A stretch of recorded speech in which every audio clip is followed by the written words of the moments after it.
आकाशवाणी भोपाल से प्रस्तुत हैं प्रादेशिक समाचार।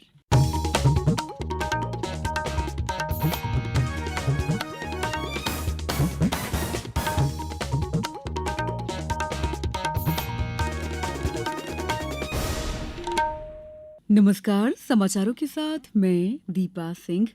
सबसे पहले मुख्य समाचार। प्रदेश की सभी 29 सीटों पर 4 चरणों में 66.87% लोगों ने डाले वोट। पिछले लोकसभा चुनाव से करीब 4% कम रहा मतदान। स्नातक पाठ्यक्रमों में प्रवेश के लिए कॉमन यूनिवर्सिटी एंट्रेंस टेस्ट आज से। डिंडौरी में कुपोषण की जंग में वरदान साबित हो रही है दादी की पोटली। और आईपीएल में आज राजस्थान रॉयल्स का सामना पंजाब किंग्स से होगा। दिल्ली कैपिटल्स ने लखनऊ सुपर जायंट्स को दी मात। अब समाचार विस्तार से। लोकसभा चुनाव में प्रदेश की सभी 29 सीटों पर 4 चरणों में 66.87% मतदान हुआ। ये 2019 के लोकसभा चुनाव की तुलना में करीब 4% कम रहा। प्रदेश के मुख्य निर्वाचन पदाधिकारी कार्यालय द्वारा कल मतदान के आंकड़े जारी किए गए। जारी आंकड़ों के अनुसार प्रदेश में कुल 69.39 पुरुष और 64.24 महिला मतदाताओं ने मतदान किया। सर्वाधिक 79.83% मतदान छिंदवाड़ा लोकसभा क्षेत्र में रहा। वहीं सबसे कम मतदान रीवा में 49.43% रहा। प्रदेश की 230 विधानसभा सीटों के हिसाब से देखा जाए तो सर्वाधिक 84.37% मतदान रतलाम लोकसभा सीट के अंतर्गत आने वाले विधानसभा क्षेत्र सैलाना में हुआ।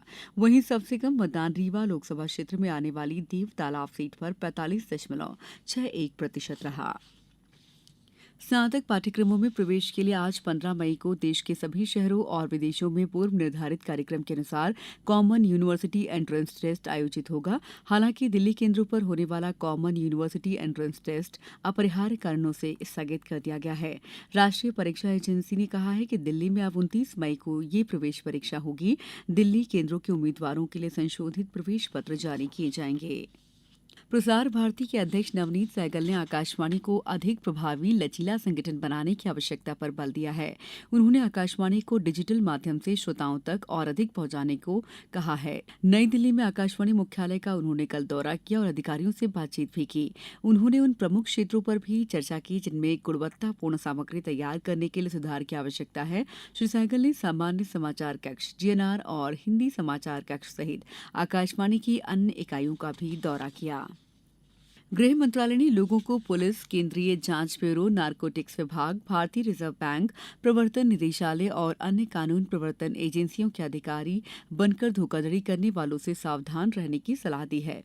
मंत्रालय के अनुसार राष्ट्रीय साइबर अपराध रिटर्निंग पोर्टल पर सरकारी अधिकारियों के छद्म रूप में साइबर अपराधियों द्वारा धमकी, ब्लैकमेल, जबरन वसूली और डिजिटल अरेस्ट की शिकायतें बड़ी संख्या में सामने आ रही हैं।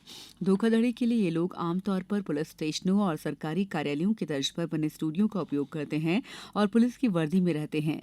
मंत्रालय ने कहा है कि ये एक संगठित ऑनलाइन आर्थिक अपराध है और पता चला है कि इसे सीमा पार अपराध सिंडिकेट द्वारा संचालित किया जाता है। मंत्रालय ने लोगों को सलाह दी है कि वे ऐसी घटना की सूचना तुरंत साइबर क्राइम हेल्पलाइन नंबर 1930 पर या www.cybercrime.gov.in पर दे। सरकार ने नागरिकों से इन फर्जी कॉलों से भी बचने को कहा है जिनमें कॉल करने वाले उनके मोबाइल नंबर बंद करने की धमकी देते हैं। समाचारों में वक्त है ब्रेक का।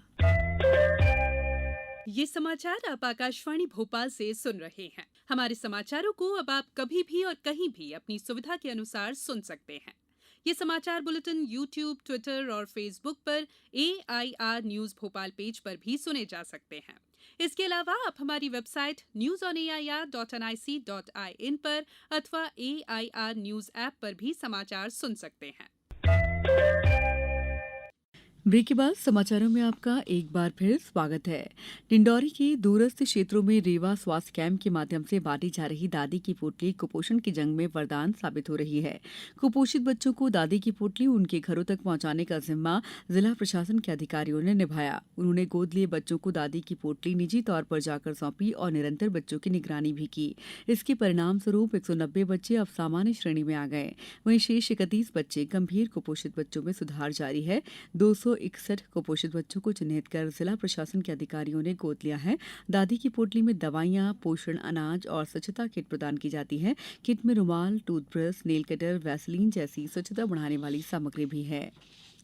प्रदेश में संचालित 62 एकलव्य आदर्श आवासीय विद्यालयों में सीबीएसई की 10वीं की परीक्षा के परिणामों में जनजातीय बालिकाओं ने 77% के साथ बाजी मारी है। वहीं 12वीं कक्षा में बालक और बालिकाओं के परीक्षा परिणाम बराबर रहे। 10वीं कक्षा में डिंडौरी और 12वीं कक्षा में छिंदवाड़ा जिला अग्रणी रहा है। शहपुरा, सिंझारा और घनसौर के स्कूलों ने 10वीं कक्षा की परीक्षा में 100% परिणाम प्राप्त किए। वहीं 12वीं कक्षा में 100% परिणाम देने वाले विद्यालयों में सिंझौरा, जुन्नारदेव, किसला और सिंगारदेव शामिल हैं। जनजातीय कार्य विभाग की अपर संचालक सीमा सोनी ने बताया कि जनजातीय विद्यालयों में स्मार्ट क्लासरूम की सुविधा दी जा रही है। वहीं क्षेत्रीय शिक्षण संस्थान अजीम प्रेमजी फाउंडेशन, पिरामल फाउंडेशन और मैजिक बस फाउंडेशन के साथ मिलकर प्राचार्यों और शिक्षकों को प्रशिक्षण भी दिया गया है। भोपाल गैस त्रासदी मामले में मॉनिटरिंग कमेटी द्वारा कल जबलपुर उच्च न्यायालय में सुनवाई के दौरान त्रैमासिक रिपोर्ट पेश की गई। कमेटी ने रिपोर्ट में बताया कि अस्पताल में नियुक्ति सहित अन्य सिफारिशों का पालन नहीं किया गया। याचिका पर अगली सुनवाई 3 जुलाई को निर्धारित की है। गौरतलब है कि सर्वोच्च न्यायालय ने साल 2012 में भोपाल गैस पीड़ित महिला उद्योग संगठन सहित अन्य की ओर से दायर की गई याचिका की सुनवाई करते हुए भोपाल गैस पीड़ितों के उपचार और पुनर्वास के संबंध में 20 निर्देश जारी किए थे। इन बिंदुओं का अमल सुनिश्चित करने के लिए मॉनिटरिंग कमेटी गठित की गई थी। मॉनिटरिंग कमेटी प्रत्येक 3 माह में अपनी रिपोर्ट हाई कोर्ट के समक्ष पेश करती है। इंडियन प्रीमियर लीग आईपीएल में आज गुवाहाटी में राजस्थान रॉयल्स का सामना पंजाब किंग्स से होगा। पंजाब किंग्स प्लेऑफ से बाहर हो चुका है, जबकि अभी 16 अंकों के साथ राजस्थान का लक्ष्य मैच जीतकर शीर्ष 4 में स्थान सुरक्षित रखना होगा। वहीं दिल्ली कैपिटल्स ने लखनऊ सुपर जायंट्स को 19 रन से हरा दिया। दिल्ली कैपिटल्स इस सत्र में इस जीत और 7 हार से 14 अंकों के साथ 5वें स्थान पर है। अब कुछ समाचार संक्षेप में। इंदौर नगर निगम में करीब 100 करोड़ रुपए के फर्जी बिल घोटाले में राज्य सरकार ने 4 अफसरों को सस्पेंड कर दिया है। वित्त विभाग के अपर सचिव विजय कठाने ने कल इस संबंध में आदेश जारी किए हैं। ये चारों अधिकारी निगम में लंबे समय लोकल ऑडिट फंड विभाग में पदस्थ थे।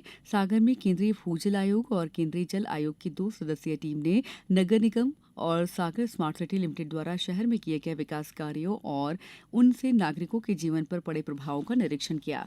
सतना में जिला निर्वाचन अधिकारी अनुराग वर्मा ने प्रशासनिक और पुलिस अधिकारियों के साथ मतगणना स्थल शासकीय उत्कृष्ट उच्चतर माध्यमिक विद्यालय में मतगणना की तैयारियों का निरीक्षण किया। उज्जैन में लोकसभा चुनाव में 9,000 से अधिक अधिकारी कर्मचारियों की ड्यूटी लगाई गई थी। मतदान दलों के अधिकारी कर्मचारियों को मानदेय का भुगतान चुनाव संपन्न कराकर वापस आने से पहले ही कर दिया गया है। इंदौर जिले के शासकीय औद्योगिक प्रशिक्षण संस्थान मानपुर में विभिन्न व्यावसायिक प्रशिक्षणों में प्रवेश प्रक्रिया शुरू हो गई है। सीहोर के सलकनपुर बिजासन देवी मंदिर में देवी लोक के निर्माण कार्य के चलते मंदिर के प्रवेश द्वार क्रमांक 1 से मंदिर तक वाहनों का आवागमन प्रतिबंधित कर दिया गया है। अनूपपुर में सामुदायिक स्वास्थ्य केंद्र कुतुमा में कल 76 हज यात्रियों का टीकाकरण किया गया। शिवपुर में भारत स्काउट गाइड द्वारा पक्षियों को पानी की व्यवस्था करने के लिए 1 दिन का सकोरा अभियान चलाया जा रहा है। इसी क्रम में कल बीईओ कार्यालय के बाहर वृक्ष पर पानी के सकोरे टांगे गए। भोपाल के अंतर्राज्यीय बस अड्डा परिसर में भोपाल सिटी लिंक लिमिटेड स्वास्थ्य अधिकारी और अतिक्रमण की संयुक्त टीम ने कल आईएसबीटी परिसर में अतिक्रमण हटाने की कार्रवाई की।